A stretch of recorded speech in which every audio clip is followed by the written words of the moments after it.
যদি আগামী 24 ঘন্টার মধ্যে তাদের পদ থেকে অপসারণ করা হয়, মোস্তফা সরোয়ার ফারুকীকে হরিলুটের দায়ে গ্রেপ্তার করানো হয়, তথাকথিত সমন্বয়ক তানজিমকে জাদুঘরের ডিজি জুলাই স্মৃতি জাদুঘরের টাকা দ্বারা মেরে খেয়েছে, এই জাদুঘরের টাকা দ্বারা মেরে খেয়েছে তাকে, এবং এখানে প্রশাসন ও অর্থের একজন দায়িত্ব আছেন আরেক লুটেরা, সে নাকি আওয়ামী লীগের সময় আওয়ামী লীগ, পরে খবর নিয়ে দেখলাম সে নাকি গুপ্ত জামাত, গুপ্ত শিবির, এখন তারা বিএনপি হয়ে গেছে।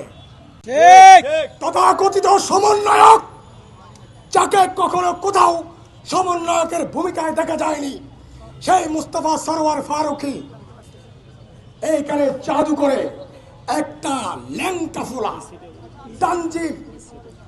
তানজিম বিন ওয়াহাবকে এইখানে ডিজি বানিয়েছে। ন্যাশনাল জাদুঘরের মতো সবচেয়ে গুরুত্বপূর্ণ, আন্তর্জাতিকভাবে গুরুত্বপূর্ণ একটা প্রতিষ্ঠানে একটা ল্যাংটা ফোলা ল্যাংটা বাছুর, যার কাজ ছিল রাস্তায় রাস্তায় ফটোগ্রাফি করা, যে সাধারণ ডিগ্রি পাস, অথচ বাংলাদেশের জন্মলগ্ন থেকে এই পর্যন্ত যারা জাদুঘরের ডিজি হয়েছে তারা রাষ্ট্রের সর্বোচ্চ সম্মানিত ব্যক্তি হিসেবে তাকে এখানে বসা হয়েছে। কথা আছে, একজন এডিশনাল সেক্রেটারি মর্যাদার ব্যক্তিত্ব, এডিশনাল সেক্রেটারি মর্যাদার সম্পূর্ণ একজন ব্যক্তিত্ব জাদুঘরের ডিজি হবে। অতীতে তাই হয়েছিল এই ইউনুসের ফারুকীর আমল ছাড়া। যদি সরকার যদি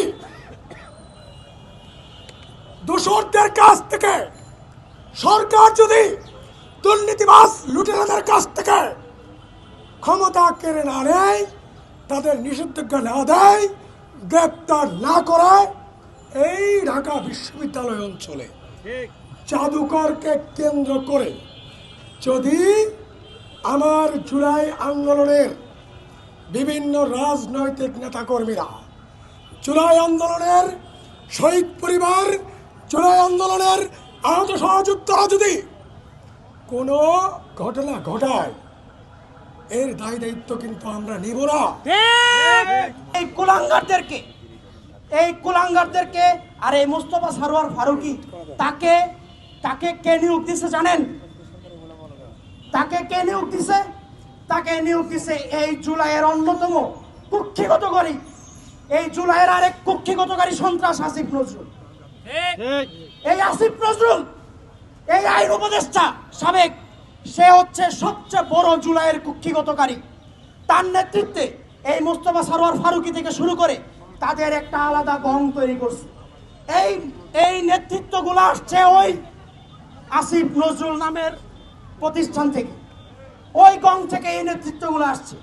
এই প্রত্যেকটা কুলাঙ্গারের, প্রত্যেকটা জুলাইয়ের কুক্ষিগতকারী, প্রত্যেকটা সন্ত্রাসের এই বাংলার জমিনে এই প্রজন্ম তাদের বিচার করবে।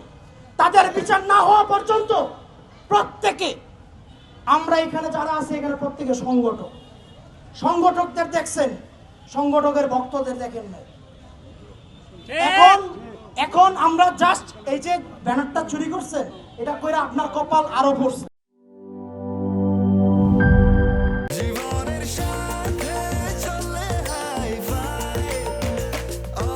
স্বাস্থ্যকর অল টাইম, সব সময় অল টাইম হেলদি লাইফ।